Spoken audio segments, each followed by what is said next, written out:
So are you gonna stop, are you gonna get consent from every person as they walk in, or how's that gonna work? About recording, I think they get a notification. Oh, okay. Okay, so shall we start? Yes, okay, great. So the title of this, of this transcription from Alina Sanchez is On the Revolution in Rojava. I would like just to mention the main titles within the text, and then like to propose to open some of the ideas that we might have, or highlight some of the most important aspects of the reading. So first we have, the great English invention, the nation state. That would be the first one, ideas on the state. The second one would be recovering the history of resistance. The third one, egalitarian societies. Then the state breaks community ties. 5 would be women's struggle, dissolving the microstates. And finally, simultaneously liberating women by liberating society. So in the last part, it's called Rojava, a beacon of hope, which is divided into 2 subparts or sections, which is origin of third way. And finally, reconstructing the social fabric, women's communes. So that will be like the main title, some of the main topics within the text. I was hoping that perhaps we could start with some of things that caught our attentions from the reading. And so perhaps we can start by that.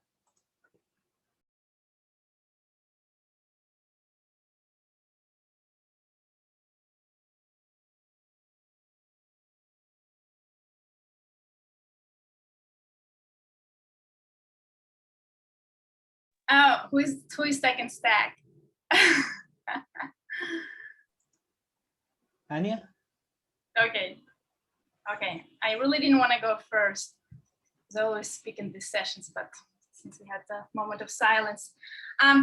So at our last session, when we read Ocalan, again, we brought the question of society, and I don't know, I just keep feeling uncomfortable every time I stumble on their mention of society as a unit, right, of resistance within the text that we read. For reasons, I mean, okay, so they have a specific kind of vision of society, right? The end goal, but also something that supposedly existed in the past, some type of egalitarian, maybe small scale society. I guess according to Öcalan, going back before like the emergence of the empires in the Middle East, right? But to me at this point, I mean, yeah, okay, so those egalitarian societies did exist, right? I mean, there is some, or to a degree, there's some archaeological research to support that. But if we're reclaiming a communal society now, I mean, we've lived through thousands of years of hierarchies, different types of hierarchies, right? So I mean, I always like, I'm always a little bit skeptical. I mean, what are we exactly reclaiming? Are we just reclaiming? Are we just kind of creating this idea that, okay, so I mean, just an idea of this egalitarian society that is possible because it existed? Or are we really kind of believe, or do we really believe that there was an egalitarian and a communal society before the Turkish nation state emerged? And there was, that was complicated. There were hierarchies. It was tribal, tribal feudal type society. So to me, it's like, I mean, okay, I'm just saying a lot of things, but okay, I agree that as an idea, as an end goal, it's something valuable, right?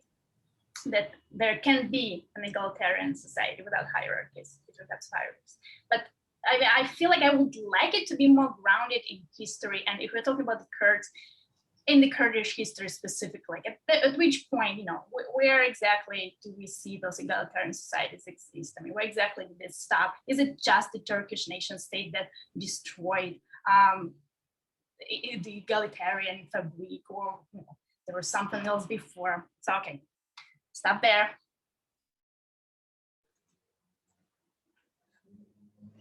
Ellen? Yeah, I want to kind of piggyback a little bit on that because it's where my thoughts were going to. I did a lot of work and research in Malta. I wrote a play based on that. And there's archaeological evidence that goes back like 4,500 years. And there's no evidence of an egalitarian. There's certainly a matricentric society, but whether it was egalitarian or not, there's like virtually no evidence. But I also, and I have the same questions about nation state, but let me say, I think forward looking is really important. I think one of the things that Murray Bookchin stressed was that we have now the kinds of resources, technological resources, material resources to create more advanced, more egalitarian situations than existed. So for me, it's sort of mythological that there was a pre-patriarchy. I don't know if there was or not, but not only I don't, neither do apparently archaeologists or anybody else. But that shouldn't stop us from saying we have so much knowledge, resource, ability to move forward and that then connects to what I had a question about, which was the nation state. And you just said it, Sergio, and I know it was in Alina. I believe my own paltry historical understanding is that it was very much a European invention, the nation state, that came out of the religious wars and a whole bunch of other things. I'm just not sure that it's specifically English, but I might be missing something. But again, the nation state had functions that hopefully we are moving beyond. Wally Soyinka, who won the Nobel Prize for Literature from Nigeria, fantastic, wrote a book called The Open Source of, whatever the name of it is, forget it. But anyway, the point is, he was saying we are well beyond where nation states should be. The protection that nation states may have afforded really needs to fall away. So to me, it's more a question of following what Anya was saying about, I'm not understanding and I'm not necessarily always sure that things are accurate, but that doesn't prevent the moving forward, which are the directions we clearly have to go. I'd love to know about why England, as opposed to Europe, invented the nation state, just because, what do I know? But that's it. Okay.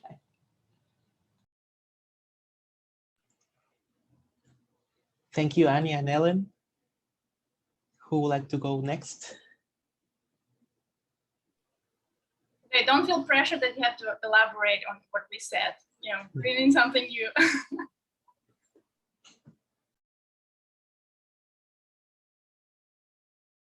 I would like to share my thoughts.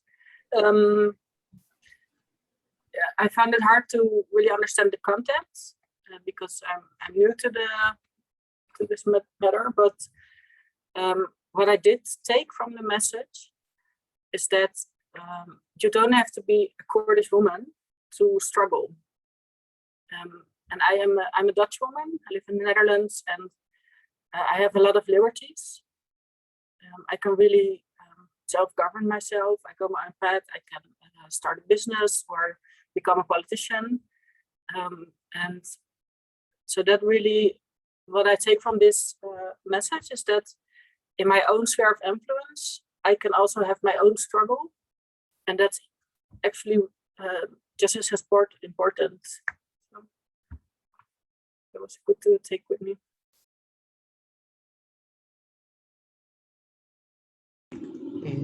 Applicant?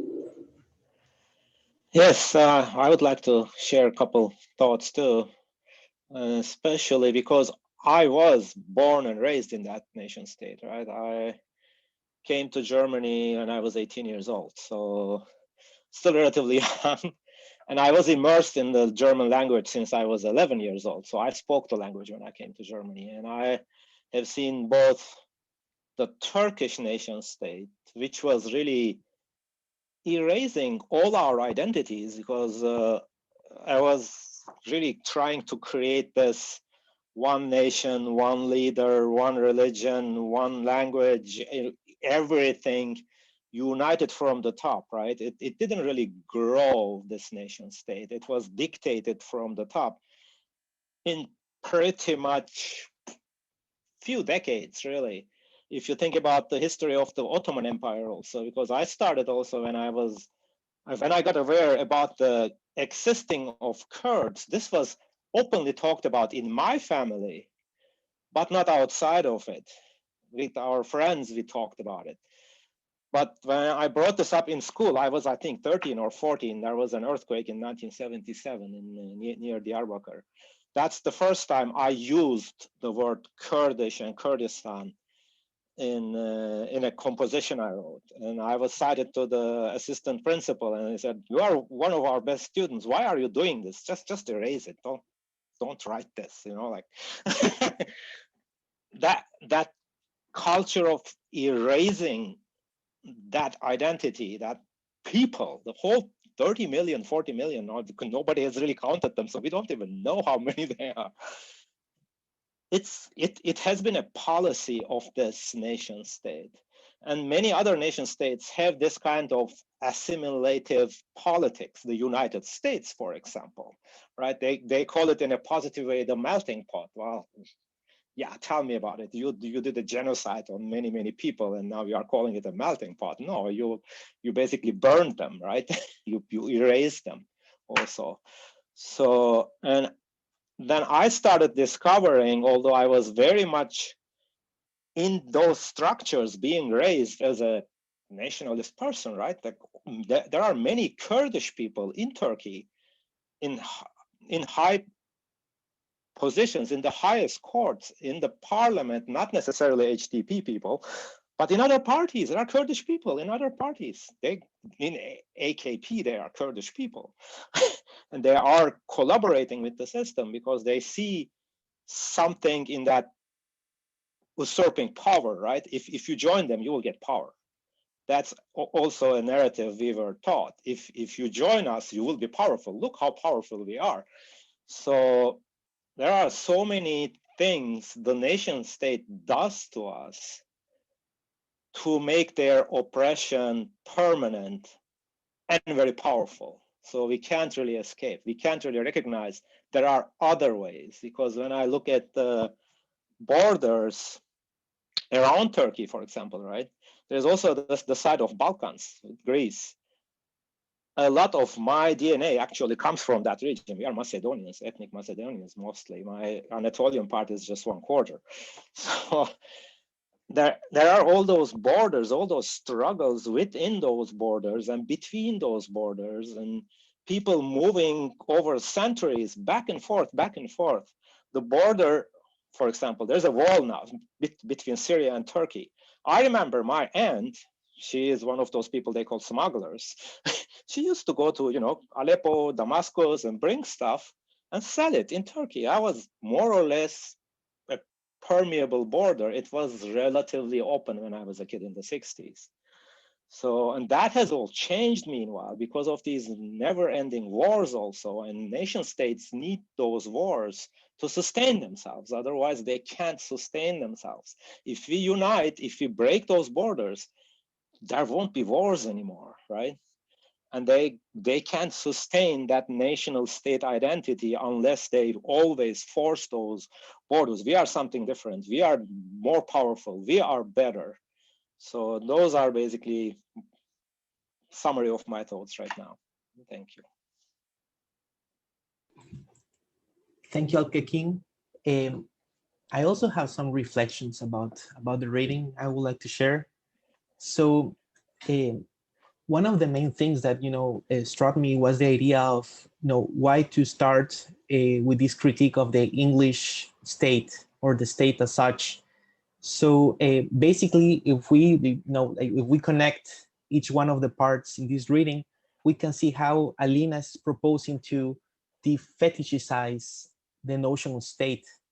And one of the ideas of defetishizing the notion of state is basically to situate it historically. So in this sense, why England? It was one of the questions, asked by Ellen. Perhaps because England was one of the first, they have like these politicians and thinkers, such as Thomas Hobbes, for example, who theorize, this Leviathan, this great monster that had to, to create equality, but at the same time oppression over people in order to, to create law. So in that sense, how do we think state and defetishize state in that sense? For example, the second part of the reading, it's really interesting. It's about recuperating the history of resistance. And in that sense, it breaks with the idea that the state or the nation state is like the most high achievement of humanity, which was part of, if we read a German philosophy, just as Kant or Hegel, they always tend to think that state is like the highest achievement of culture, of civilization. But rather here we have the opposite, the idea that we have to read the history against this narrative. And one of the possibilities is to read it from particularities. And in that sense, I agree with Anya, we cannot oppose an abstract state with abstract communities, but also to try to see communities within this social process full of contradictions. So I would like to, that was my comment for the moment, just to try to situate the reading within this critique of why to start by criticizing the notions of nation state, and then to historicize what is a communal resistance as well. Paul, would you like to follow? Thank you. So starting with the question of the reading, I think that one of the very, very powerful aspects of what Alina Sanchez is doing is juxtaposing the very, very local, the feminine, with this kind of abstract notion of the nation state, which clearly has had a terrible effect on people's lives. But I mean, Sergio, I think in Guatemala I've seen this, and I have in Haiti as well, is also the state, which not only is a repressive apparatus, but is also a non-service provider. And so Alina says, right now we are fighting because there are people organizing the assemblies. You go to the assemblies, I worked in the assemblies, there's no electricity, the roads are bad, our fighters who are defending us against the Islamic State are away for too long, they cannot see their family. What do I know? All kinds of problems, and the neighbors themselves start saying, who is responsible for this? This state no longer exists. It is the assemblies themselves. The most important step is that we have been taking last 2 years. Self-determination is a right, it's a responsibility. So it's up to the local actors. And I think the Rojava example of this, it is the prime example of people who have taken matters into their own hands, realize that they are their own service providers. And obviously it's not necessarily going to be the most efficient way of doing things, but that is who can be counted on. So I know that this discussion is moving very fast. Anya and Ellen had gone in a direction, and Optikin had gone in a direction as well. So I put in the notes just a comment on what Ellen was talking about the 5,000 years ago and the matriarchal societies. And Janet Beal, I mentioned this in a 2020 group as well with ECR, that Janet Beal in Ecofeminist Politics, she has a chapter where she looks at that very question and some of the ups and downs and highs and lows of that. But I think that Apple's message is that it doesn't have to be the current nation state patriarchy. There are other ways people can self-organize, and it hasn't always been that way. I mean, Ehunduana was the first writer of all time in the Sumerian Empire, and she was a woman. So I mean, I think a lot of these notions can be debunked about somehow it had to be patriarchy. It is patriarchy, and it still has to be patriarchy. And thank you, Paul. Arthur?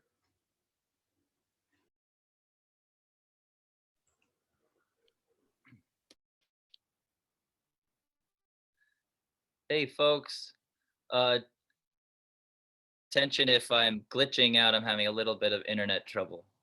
But I wanted to kind of pick up actually where Anya left off on this question of sort of, are we oversimplifying? Are we romanticizing a sort of constructed past?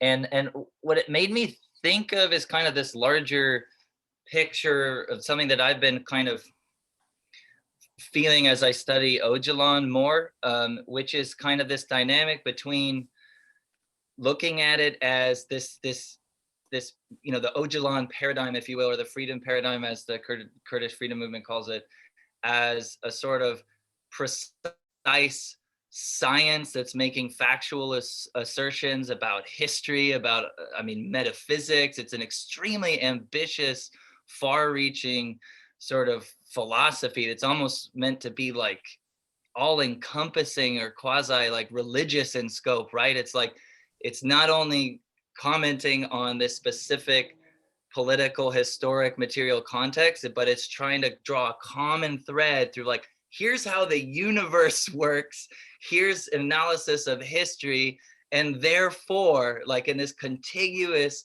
narrative, here's how we should live today, here's how we should act, here's the basis of our revolutionary strategy. And so I think like when I get really stuck on the factual science side, I find all these sort of things that I struggle with, right? Okay, is there evidence for this? Is this oversimplistic? I'm not sure. But when I think about it in the other realm as a revolutionary ideology that's coming at developing in a specific context, that's speaking to people with a purpose, a strategic purpose to get people organized and mobilized in a certain way to transform society from where it currently is to somewhere that's fundamentally different. I kind of read it as like a strategic simplification. And then it sort of makes more sense to me in that context. In other words, that like for the Kurdish people who are being, the Turkish state is attempting to like exterminate effectively and erase the entire identity of the Kurdish people, it makes sense to me that some sort of story that people can carry with them, that they're not only fighting in a narrow context, but that their resistance for their identity is based on history, that the reason that the nation state and that the capitalist forces are trying to destroy them is that there's something inherent to their past, to their way of life as a people, which stood in some sort of fundamental opposition to the paradigm of capitalism, to the paradigm of nation states, and that's why they must be destroyed. And then something like that, a story that people can carry with them, which has very real elements of truth, seems like it has a tremendous strategic power that forms a basis of resistance, that we're not only operating in this context, but our sort of self-defense as a people is a self-defense also of these elements of pre-capitalist, pre-state society, which we have to hold on to and cherish as examples that another way of life is possible. And if in the process, Öcalan or the movement are sort of oversimplifying or romanticizing or kind of stretching the evidence, if we will, I think it makes sense to see it as like from the strategic standpoint, that there's a tremendous power in that, and we're seeing it playing out, that this paradigm is not narrow, it's extremely ambitious, but it grounds people in, it seems, in this sort of like unprecedented sort of like holistic worldview, which isn't just about its context, it's about everything. It's people are fitting themselves and their narrow struggle in history into this larger piece, and that is something which seems like extremely powerful and important. I think there's an analog in the gender question too, where we come up against this question of is Öcalan's paradigm romanticizing or oversimplifying a binary between, what is a woman? Are we using a social construction as a basis for resistance and oppression, and how do we walk that line? I think there's a strategic element there too as well. There's just a very powerful story to tell that's rooted in truth, and when it's told in this way, it's extremely effective in catalyzing, and we're seeing the power of that play out in the revolution. So anyway, I'm going to shut myself up.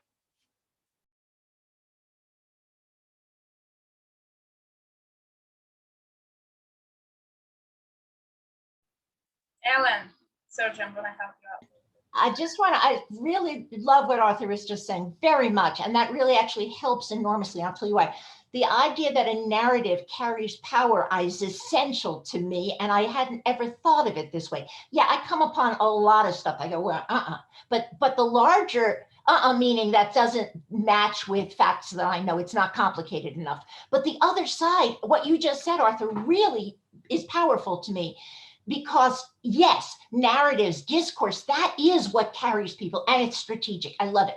The only other part I want to say is that because I spent a lot of my life doing theater. What we do is creative problem solving. And I really believe, especially given the catastrophes that we're facing, the multiple catastrophes, but especially the ecological, but not only, that what's important is to say, how do we come together as much as we can to solve the problems that are destroying the earth, that are imminent, that are here. So on both counts, I'm not just persuaded, I'm really grateful for what Arthur just said. Yes, the power of narrative, yes, and that we need to overcome the idiocy of borders to try to understand how to solve existential problems. There's no way around. So that was it. Thank you. That was all.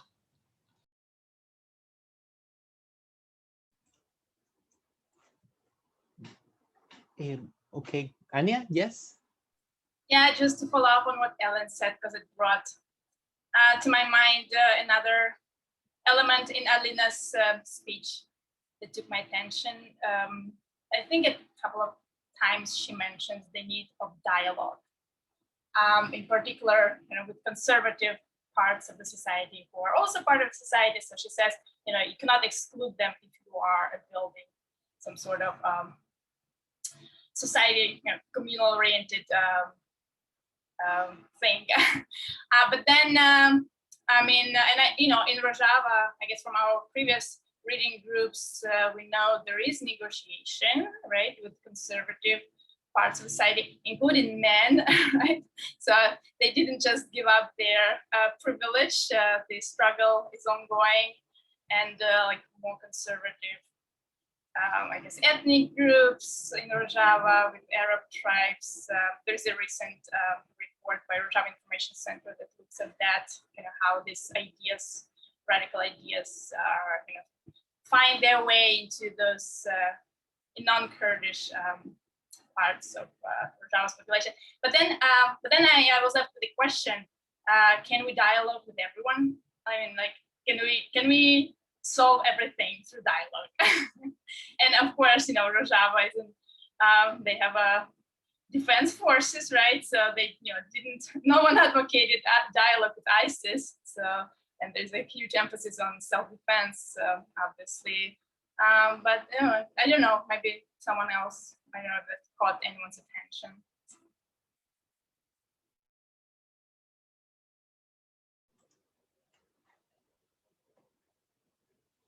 Okay, so before we continue our discussion, we would like to welcome Rachel and Monica. And if would you like to introduce yourself to the reading group? Hi. Yeah. Oh, sorry. Sorry. Hi, I'm Monica. I'm studying in Italy in political society. And now I make a research about Rojava for my university in Naples. So that is all for me. Thank you, Monica. Welcome to the reading group. Thank you. Rachel? Hi. Actually, my name's Maya, but my name had to switch. Long story. But I'm Maya, and I missed our last reading group, but I was here for the last few before that, and I live in Brooklyn, and yeah, I've been learning a lot from these. So happy to be here. Great. Thank you, Maya, and welcome again. Thank you. Hey, Chris, would you like to say something? Sure. I don't know how to lower my hand. Okay, I found it. Yeah, I feel like in the case of me and my neighbors, the idea of the nation state, I don't feel like there's a narrative that people respect or anything. I feel like the problem for us to self-organize locally is that almost anything that you do is punishable by the nation state. Like if you want to fix a problem locally, a lot of times there's like permits and there's all these laws that regulate everything from people just like getting together and fixing stuff. And so it's like the violence is behind that has like consumed almost every act that you can take independently. And then it's also kind of like how I like how Alina in the past had said that the state is within everybody, and I think that's definitely true. That's definitely the case of like totalitarian societies. Like the people, your neighbors are the government, and we see that too in Chicago, where a lot of times like you want to do something good, you have to worry about your neighbors. Like if you want to do you want to help others, like fix a problem, like you want to fill a pothole, or you want to like add a new unit for somebody, it's not the police who are likely going to bust you. It's not even a government worker who's likely going to bust you. It's going to be a neighbor who's going to call the cops on you, who's going to get the government in to pull a permit out on you. And I find that, yeah, that those are like the scary things about the modern state. It's not so much, I don't feel like it. Maybe if the narrative is from maybe people in their heads who do this stuff, but from people who want to act independent of the state. Those are the interesting barriers that we're having to deal with. And that's why my tenant in one of my tenant unions, one of the things that we try to do is we try to teach people how to talk to each other and how to not have calling the cops or government as being any sort of like reflexive behavior. They should always be trying to build consensus with each other before, and everybody like in a building, before we try to resort to those things. But you know, it's a lot of work. It's a lot of conversations. Um, yeah, those are just my thoughts about like the practical ways in which the state exists through people. Um, and you know, I don't know. I don't talk to people who call the cops on me enough to know if the reason why they do it is because there's this narrative about the legitimacy of the state going on. I don't know. But yeah, I'll give up the floor. Thank you, Chris. And Max? Yeah, kind of building off of what Chris was saying, I feel like where I am, at least in Northern California, there's a lack of a sense of communal identity. Or so after the wildfires, there was this idea of Sonoma strong, like we're strong as a community, helping each other, solidarity or whatever. But then people associated an American flag with that. So like that, I don't know, I was seeing that as like looking at that as an anarchist, that seemed kind of odd or backwards or like inverse to associate a communal identity with this kind of nationalist nation state patriarchal or patriotic symbols. So yeah, I mean that connects with the lack of narrative that yeah, here in the United States, we don't have communal narratives. We don't have anything like that to build off of. So yeah.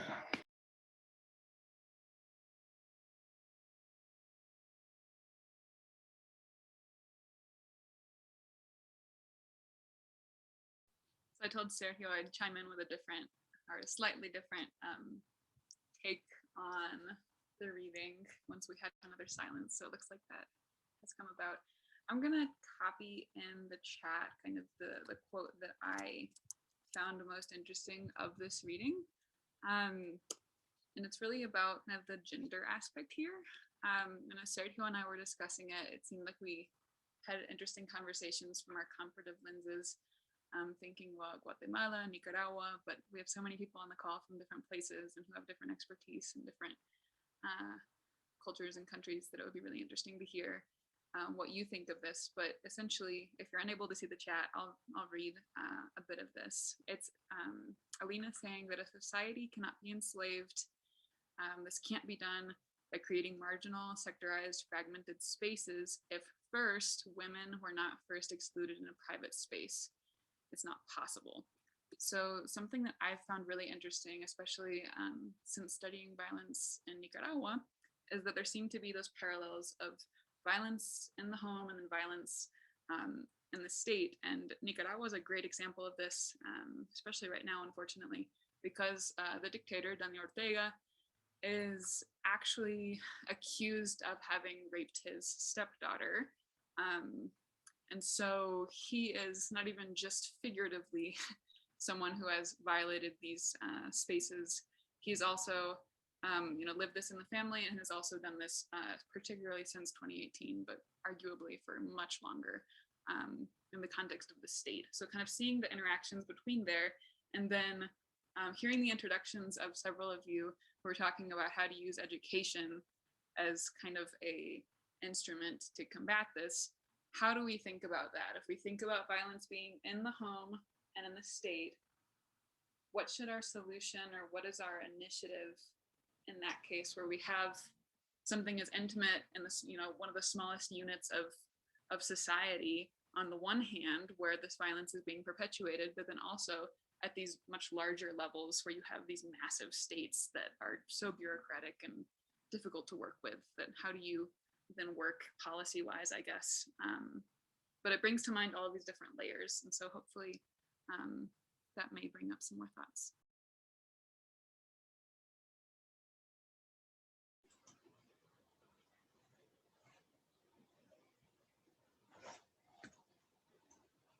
Thank you, Holly. So perhaps Nikki, you wrote something in the chat. Perhaps you could talk a little bit about it. Yes, in the Netherlands, we are now, because of a lot of movements going on, for example, Black Lives Matters, and also the city of Amsterdam has held research to discover how much the city of Amsterdam itself has played a significant part in slavery, as well in the West and in the East. So in the Netherlands, I feel like we are finally discovering our communal identity. And that makes people draw back and reflect and think about who they are. Like, especially now with the pandemic as well, you can't blindly follow your leaders because everybody is so contradicting themselves and all the information is contradictory. So people have to start thinking really for themselves now. And I can really tell there a difference between people who are connected with struggles and who are living for love and peace for people. They draw back on finding a deeper part of themselves and a deeper connectiveness. And some people who are feeling threatened and they don't have that core identity, they are so threatened, they start to blame everybody. And they resolve to hate. And that kind of shows their ignorance, that they don't know who they are and they don't know where they're coming from.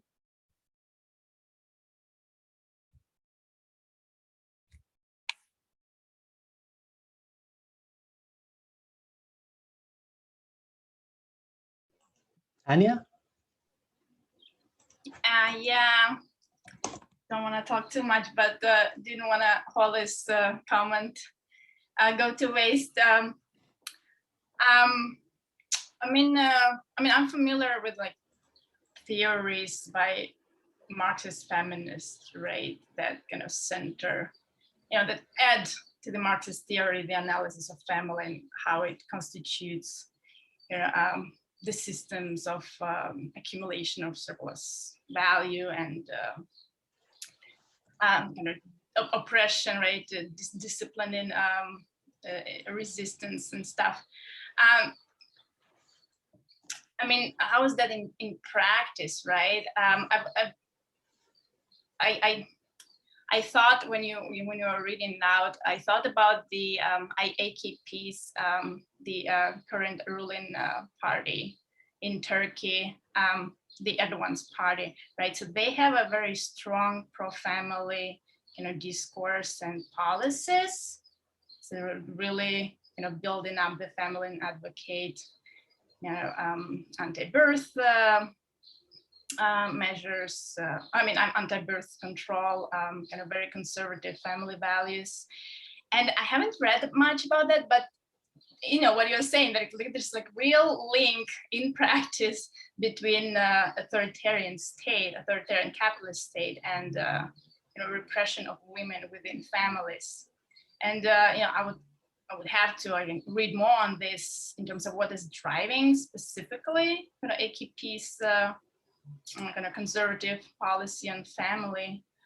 But it's pretty, it's quite obvious, right? The link is there. Of course, it can be kind of depending on context.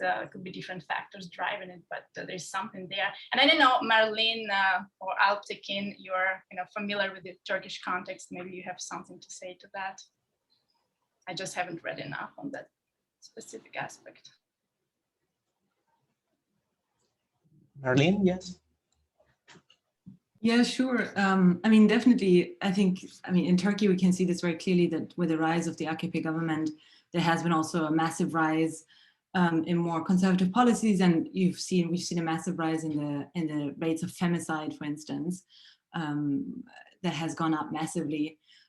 So there's definitely a link, and I think it probably plays on a number of levels. I would also, I'm not an expert on this, but to my mind also comes sort of a Marxist kind of feminist analysis that would look at, the way in Turkey, for instance, there are people who argue that this is partly also connected to the way in which the country has been going through an economic crisis and taking women out of the labor force by advocating a kind of discourse that, keeps women in the home, sort of, eases pressure on the labor market. And it sort of, a lot of the care work that, otherwise you would, that would move into a realm where it would be remunerated, then moves into the private family realm, which sort of kind of is a solution for some of the economic problems that Turkey has been experiencing. So you get women out of the workforce and you kind of get them to take over a lot of the care work, basically. So that's, I think, one way of looking at it, which I think is, particularly if we talk about a place like Turkey, is kind of helpful to keep these things in mind, these more sort of political economy, Marxist kind of analyses, because it's very easy to just, I think from a Western perspective, it's very easy to say, oh, well, it's a Muslim country, so, whatever, Muslims are conservative and therefore they like to keep their women in the house or something like that. And I think it's much more, this is not what we're talking about, right? Like, I think the political economy perspective is really, really important here.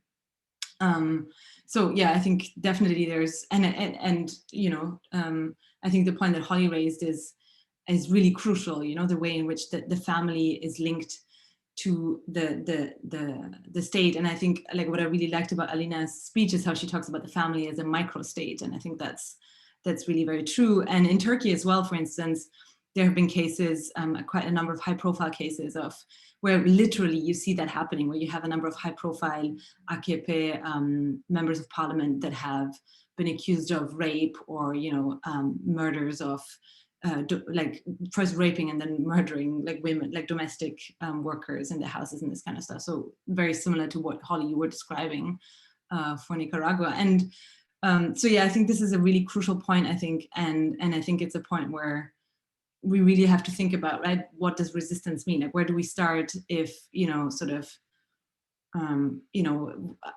the very private and domestic and intimate spheres of our lives are so colonized in a way. So that's really a crucial point to think about, both theoretically, but then also really practically about how to move forward. And I had one question, actually. I was wondering, because Sergio, at the beginning, you were talking about how your work, and Holly, of translating this into English is also a way of trying to encourage a flow of ideas between Latin America and Kurdistan. So I was wondering if maybe you would like to say it a little bit more, or tell us a little bit more about how the speech was sort of perceived, or what kind of responses it got at the meeting. I think, for me, that would be really interesting. And how maybe from your perspective, I'm not very familiar with the Latin American experience at all. So, and also other people who are more familiar with sort of how that resonates, and what could be some of the responses, and how, this flow of ideas might play out, or I'd be really curious to hear more about that. Yes, I would love to talk about that. Well, I think we have some people before, so perhaps Why don't you Chris? answer so that we don't lose the train of And thought? Sergio, Why don't you answer and then we'll start with Chris. Okay, and so Sergio, maybe also address Arthur's question. It kind of goes in the same line, and I think you're the one that can speak to this best. so perhaps other people can go right now and I can prepare my answer. Okay, fine. Chris. Okay, great. So who would like to go first? Chris is next. First on stack. Yes, Chris. Yeah. Yeah, I mean, I was looking at Alina's writings about how the destruction of community ties and the centrality of communities and actual communities for self-determined, for societies of our people to practice self-determination. And you know, and thinking about the misogyny or the sexism that people mentioned earlier, I know that stuff is central to what I see on the ground, like in Chicago. I know that there, one is, I think the idea of creating real community is something that it doesn't quite seem to be seen as a central solution to what we're doing. I think that's how the extent to which the idea and practice of communities have been destroyed and broken up. But there is a natural tendency, I think, for human beings to create these communities. And almost all the time, like there's like chronic sexism, in my opinion, that destroys attempts for these communities to be created. And it's really challenging to fight this because of just how precarious the government, but everybody really contributes to, I'm sorry, yeah, how precarious things are because of the way the government enforces like the social disintegration. But you know, people do have agency to stop this pattern. And I see neighbors who are like, we are trying to do, like, it's really cool to see, like, I have some friends who, like, we have some experience now in intervening against domestic violence, and seeing how, like, the police, they don't help. If anything, they just make things worse.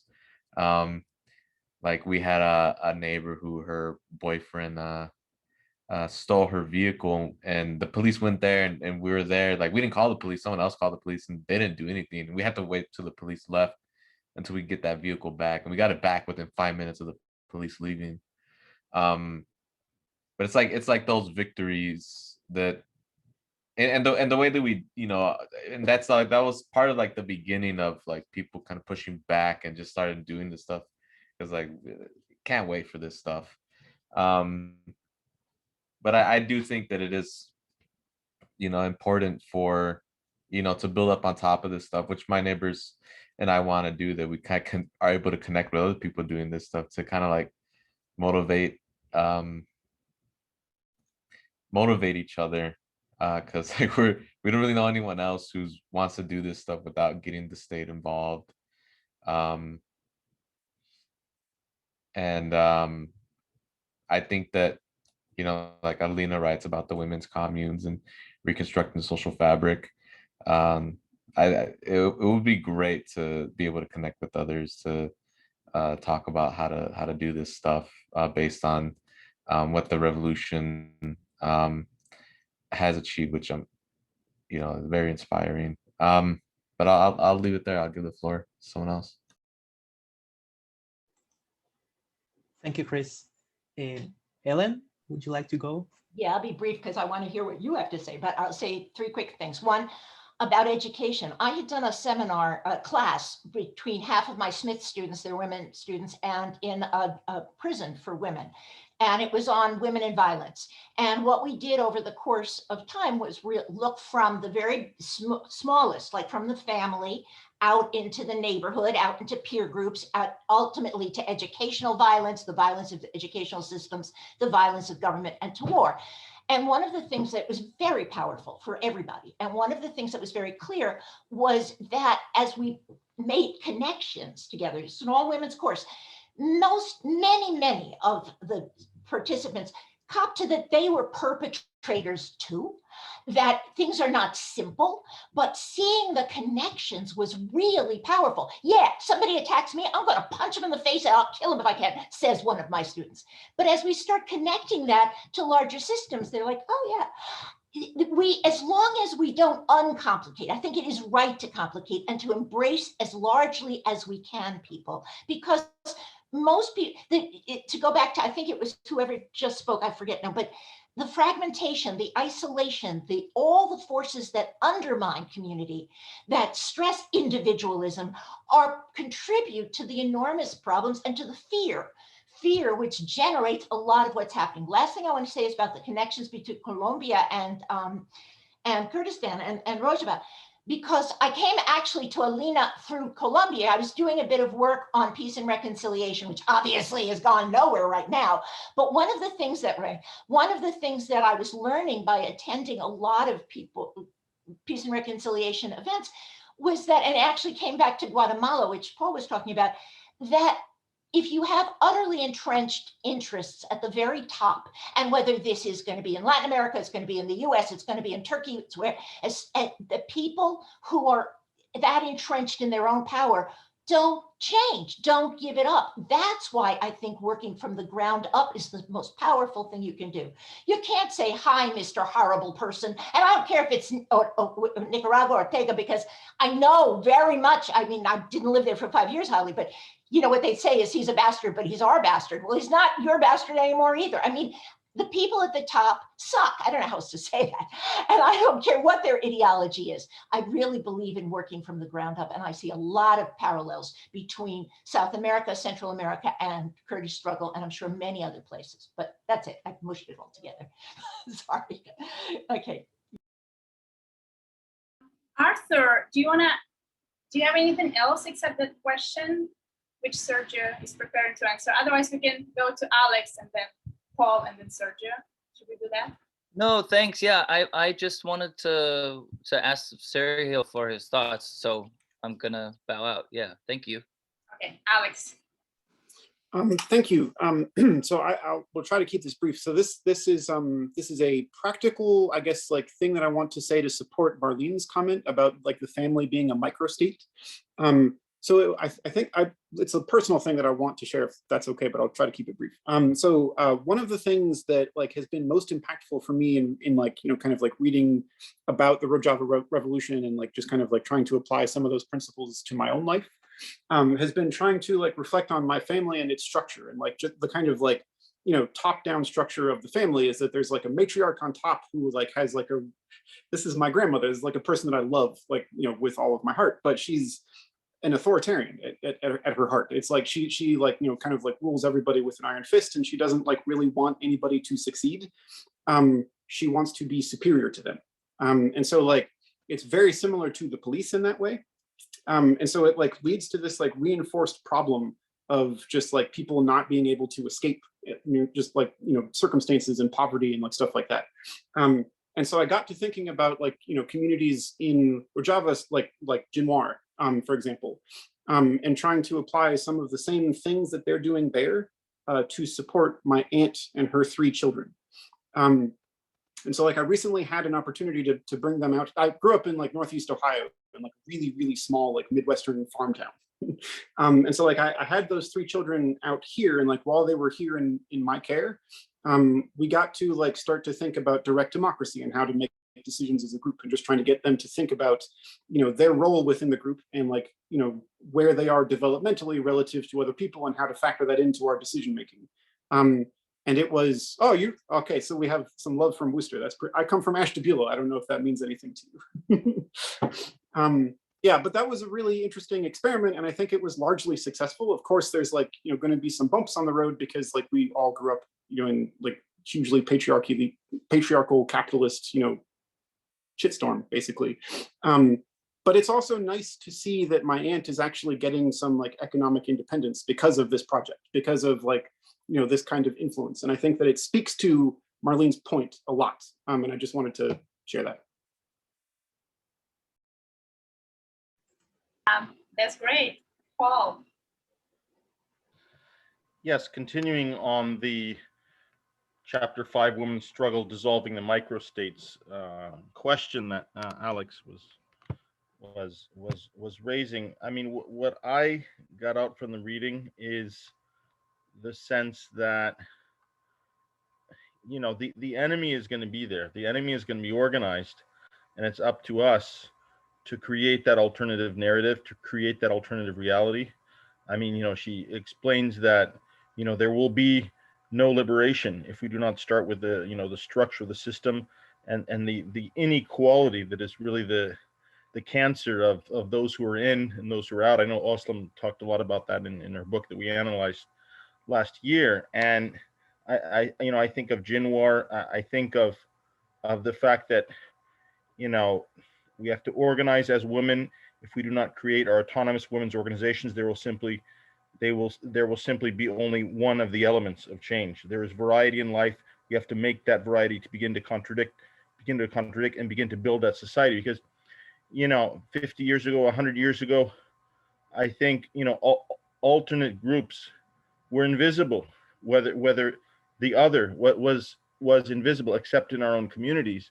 And so, you know, we have been able to push back on that, you know, and I think that's one of the directions that Alina was really going in terms of trying to bring that out, and really to confront that narrative. I know Alina also talks about, you know, the question of the patriarchy in the same chapter, you know, the relationship between the patriarchy and the state, and really it's on us to push back. And I put in the chat a little while ago the question, when, you know, some of you were talking about the family and the whole AKP family narrative, which, I mean, if you think of Vichy, you know, travail, famille, patrie, I mean, this was the fascistic call to arms, was, oh, the family. I mean, you know, Mussolini and the Catholic Church in Spain in the 30s, you know, they had that narrative going. And so one of my questions was, how is Figen Yüksekdağ and other, you know, women leaders, even Turkish women leaders, how are they pushing back on that?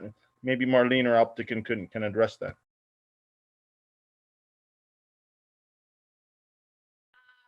I guess it's time for Sergio. I hope you're ready. Well, I was reflecting about how to answer this question, and there are many things that I do not know about let's say, the intellectual history of Alina Sanchez, for example, in that sense, which would be very important to know. But I would like to say only two things. The first one is the context in which she shared this speech in Colombia. It was in 2017, you know, in the middle of the peace accords between guerrilla FARC and the government. So there was this idea of, some friends from the University of Nariño in Colombia invited several people from Mapuche, for example, in Chile, or from Guatemala. I was born in Guatemala, so we went with a friend, and also some people from Kurdistan. In that sense, it went Erol Porat, who is a Kurdish also, and Alina Sanchez. So basically, her role in this participation was her experience through the Rojava, and we can see this, this influence by Öcalan's ideas. But when I was preparing for presenting this a couple of months ago with the ECR, I was tracing Alina Sanchez trajectory, and she was born in Argentina. But when she was around 16 years old, she decided to have this experience with indigenous people in Chaco in northern Argentina. So I think it's important to trace these concrete experiences, because it talks about this disposition to know, other than the Argentinian, the Criollo, the Mestizo narrative, to talk about, to relate with people that have been sometimes denied, or mostly times denied by the Argentine state. Afterwards, she wanted to study anthropology, and she was in the process of studying, of enrolled to anthropology in Buenos Aires, when she got this opportunity to study at Cuba Medical School. So she went to Cuba, and what is interesting about Cuba's medical school is that well, there's all this socialist narrative as well, but many of these Latin Americans or people from all around the world that study in this medical school, they go out to work with communities in Venezuela, in Mexico, in Guatemala, in many parts of the world. So they have this concrete experience with communities. And I think that that will be very interesting. And one of the experiences that she got, I don't know if this is within the experience of medical doctors, but she went to Chiapas and she had this tour with the Zapatistas. So I think that, you know, concrete experiences with Chaco indigenous in Argentina, with the Cuba socialist system, also with the Zapatistas, and later on she went to Barcelona. So we see like a trajectory, and we are all influenced by these concrete historical possibilities, let us say, or narratives. And it was in Barcelona that she met some people that later on, you know, invited her to be in Germany and later on in Kurdistan. So I think this is very important, both in the sense of experiences, both in the sense of, you know, Argentina is very famous in Latin America for feminism in that sense. So the idea of rethinking feminism, of indigenous communities in different parts of Latin America, of going to, you know, Catalonia in Spain, and think that all this, you know, baggage, all these experiences behind this writing. And I don't know, I would be very interesting to know, like, you know, she read this and this and this, but perhaps we can follow like a flow, let us say, in that sense. That's what I have in my mind right now.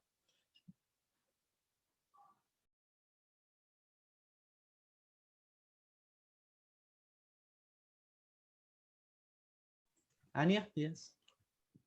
Yeah, we should have assigned as an optional reading a chapter from Ocalan and see how how much resonance there is. But yeah, when I was reading her, to me, this emphasis on communities and resistance of communities, that kind of felt very kind of. I'm familiar with this Batista's discourse, right? So that felt very indigenous-like from, you know, Latin American context.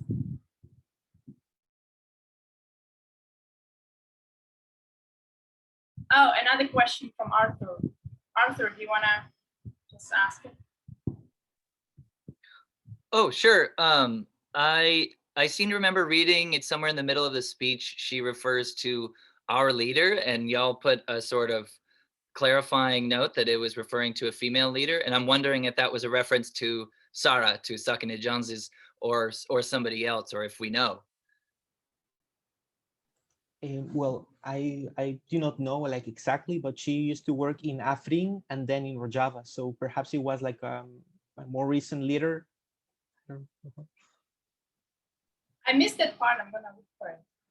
That's interesting. Are you sure it wasn't Ocalan? Because usually if they say our leader, it's Ocalan. Yeah, I mean, yeah, I was assuming that it was Ocalan, but there, yeah. I could be out of my mind, but I'm not looking at the text, but I seem to remember there being a clarifying like parentheses saying female leader, and I was really intrigued by that, especially because I'm reading Sakine Johnson's book. No, you're right, Arthur. So I added the female and the brackets because in the Spanish it's obvious that it's a female because it ends with A, but when you translate it to English, unless you add an extra, but she was referring to a female.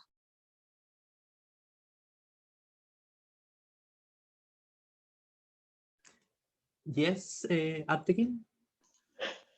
Yes, I don't really have a response to you, Paul, regarding what they say about family, because I simply don't know. But from their speeches I listened to so far and statements, one thing they always mention, and also this is one thing I'm gonna put focus on, is how important it is to have our voices heard in their temples, like the Grand National Assembly in Turkey, because that was not even possible before. Before Leyla Zana, this never happened. Nobody has ever spoken in Kurdish or mentioned that word in that parliament, and which is their temple, basically, right? So when they speak there, they often speak about being a mother. Gültan Kışanak actually held a speech after the Roboski massacre, which you can listen to it on YouTube in the original language in Turkish, because she's speaking in the parliament, but there is English subtitles. So it's a very emotional, very powerful speech, and she is speaking. I am a mother. I am a Kurdish mother. You know, that's basically the important message as far as family goes. We play different roles in families, right? That's actually what the kind of the human family is. It's not necessarily tied by blood or birth even.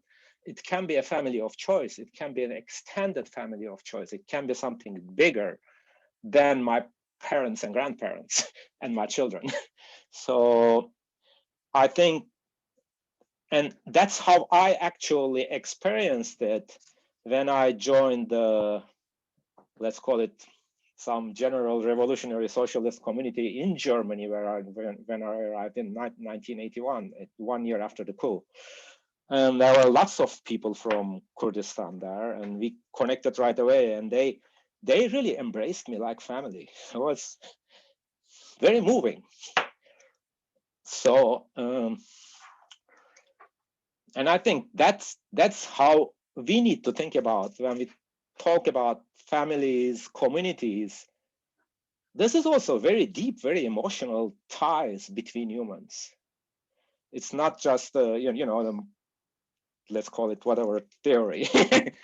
It's practice. It's how you live with others, how you exist with others in that resistance, in that moment. So that's basically my one other thing I read in Alina's speech, and also I know from her biography. She was a curandera. She was a healer, and that's something we often neglect. We always talk about the fighters and the guns and the wars we win and the fight. They are also important, of course, but how do we heal after those wars? Because we are injured, we are wounded, we are suffering. We need to heal. That's so important. And she was one of those people. She was a healer. She was acting as a healer everywhere she went, basically. And that's also something my Zapatista compass put a lot of focus on, is the healing aspect. How do we heal as we go forward? Those are the two thoughts I had. That's really interesting. So I'm intrigued by the healing lens. Does anyone see how that kind of lens seems to influence Alina through this speech? I mean, I know we're limited to just these 10 pages or so I don't know if there's too much there, but I'd love to hear if that was a connection that seemed salient. If I may, I would like to comment on this. I also found like one of her emphasis is how communities that are very diverse and contradictory and even conflictive, they can, try to create something common. And in that sense, I think it's very healing in many aspects, because it brings this idea of how can we rethink socialism not only as a modernist state, idea, but also to create another kind of relationships.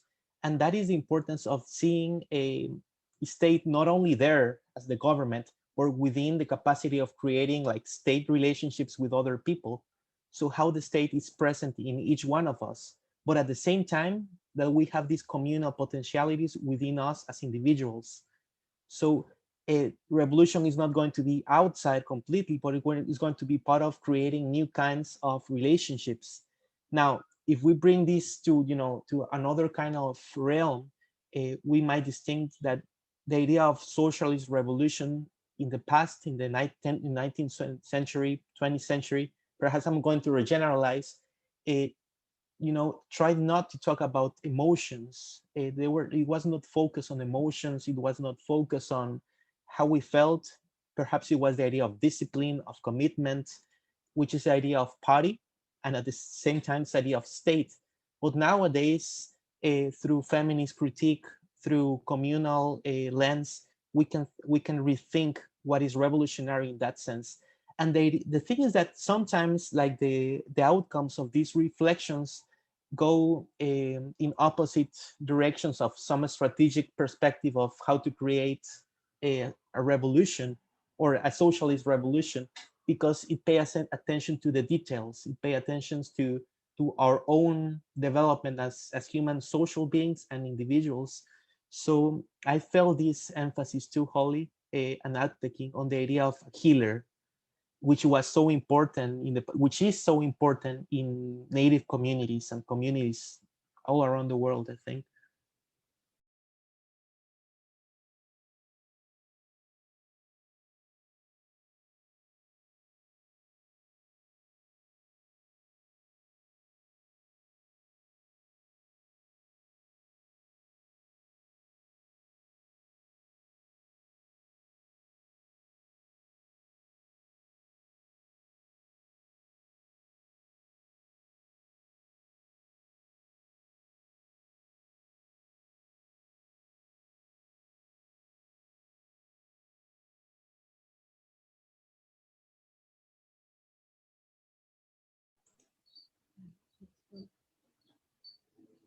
Anya, would you like to say something?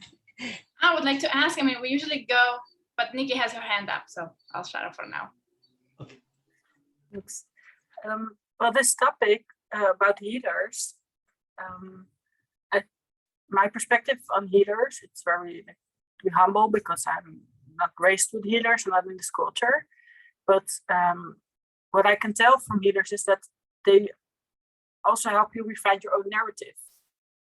And that's also part of the healing progress, owning who you are and owning your struggles and maybe in part your destiny or things you can overcome, but also what you have to give to others. And that links back to my earlier remark that a lot of people in the Netherlands lack that narrative of who they are, because there's no healers and there's no one to connect us in the bigger narrative. And I do, despite the situation in the world now and the catastrophes that Ellen mentioned earlier, I do have a lot of hope that we can reclaim our narratives. Also people who are not in a native community, but are European colonizers, because they don't have that narrative. But it's beautiful how the circle comes around again.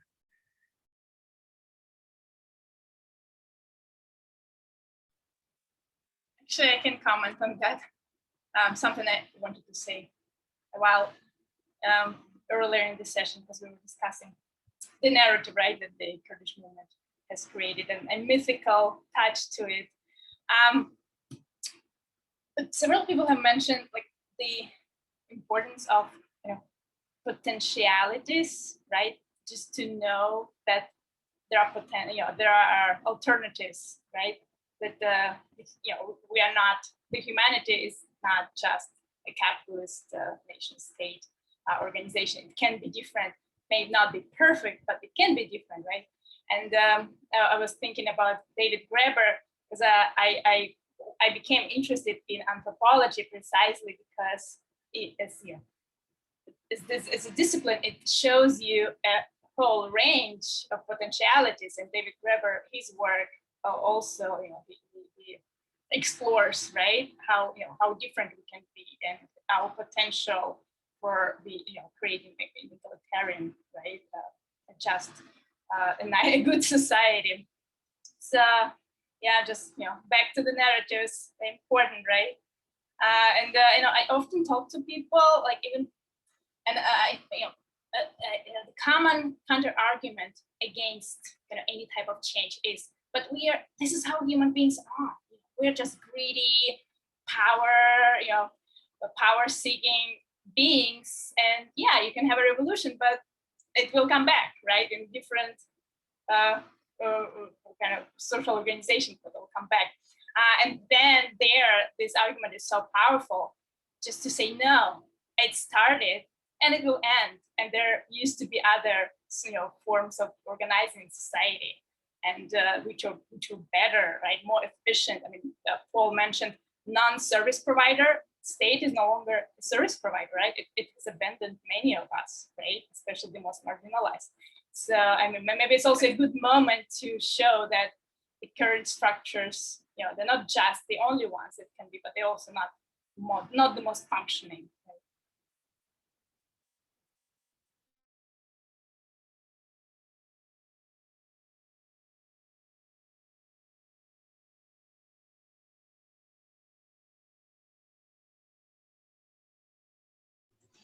I found really interesting this idea of what is a communal narrative, brought by Nikki, by Chris, by Max, and how to rethink it from our own backgrounds. And in that sense, I was thinking about well, Nicaragua. Holly, we were discussing about Nicaragua, and you know, it's interesting if we follow music, for example, what is revolutionary music? In the 1970s, one of the main singers was Carlos Mejia Godoy, and he wrote one beautiful, let's say, Catholic mass, revolutionary mass called Misa Campesina, Peasant Mass, which when I hear it, when I listen to these songs, is basically about the power of community, the power of people creating assemblies, joining, thinking that they have this common relationship with the suffering, but also the hope that they inherit from the past. And it is a very joyful, very, he uses like Nicaraguan folklore songs and he transforms into these kind of songs. But then when I was like listening to other songs by the same author in 1982, 1983, the emphasis changes. It is not like the communities as such, but it's the party, is the revolution, it's the martyrs, for example. So it changes.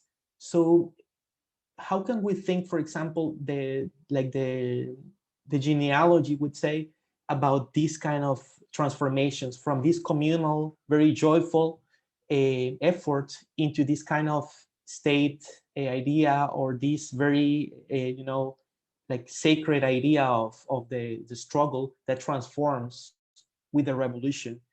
So in that sense, how it transforms from a communal movement into a state that appropriates those struggles. So I was reflecting a little bit about communal narratives and how sometimes state revolution appropriates these communal revolutions.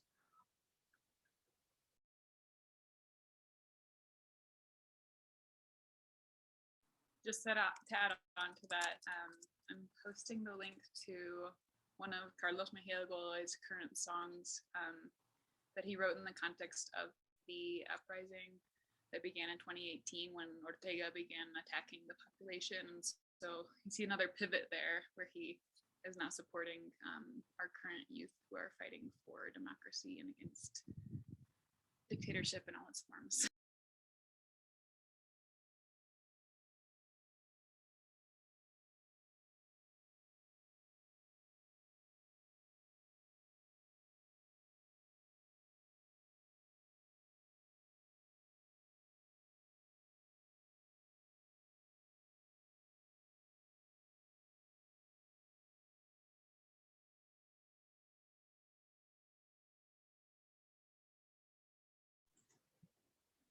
Would you like to comment something on this, Anya, on the idea of vanguard?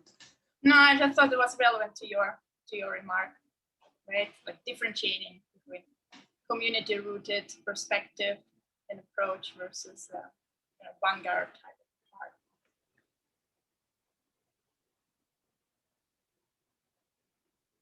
I'll take it.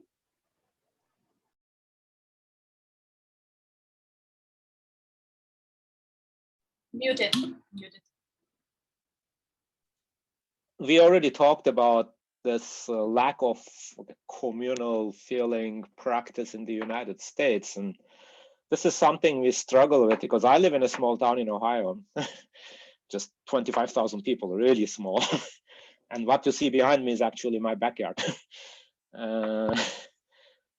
What we are struggling with that, because right now it's really, there is less than 2 handful of people around us we have connection to, and there is nothing more, there is nothing to speak about a neighborhood or a community of anything here where we live. And even if we go to the closer urban centers, I know our comrades, we are connected to some anarchist and revolutionary socialist groups in Columbus, Cleveland, and Akron area. there is not much of a community. There is not a sense of it really, because this has been taken away from the people for so many centuries, not even decades, centuries. It's hard to grow that back, I think. But I'm still sensing, even as we are renting out our rooms, we have lots of people coming and going in our house, right? That's basically the communal living we are experiencing right now, and you can sense sometimes with some people they are looking, they are trying to connect and do something, but then it disappears again, like a a soap bubble. So that's basically what we are struggling with a lot, culturally, socio-culturally, also in this US American society.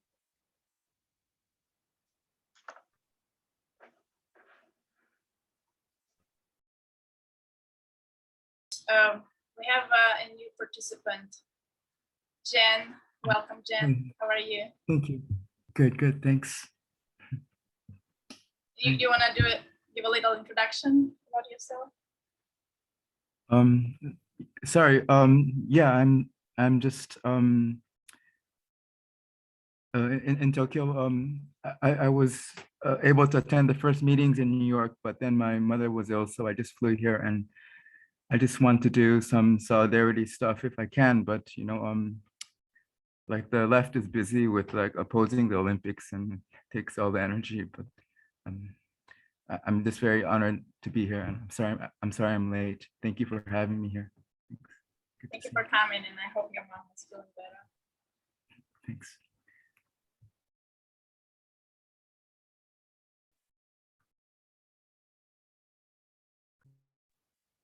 Okay, Sergio, Holly, what do you want to do? So perhaps we can start wrapping up today's conversation, unless anybody else would like to share an idea.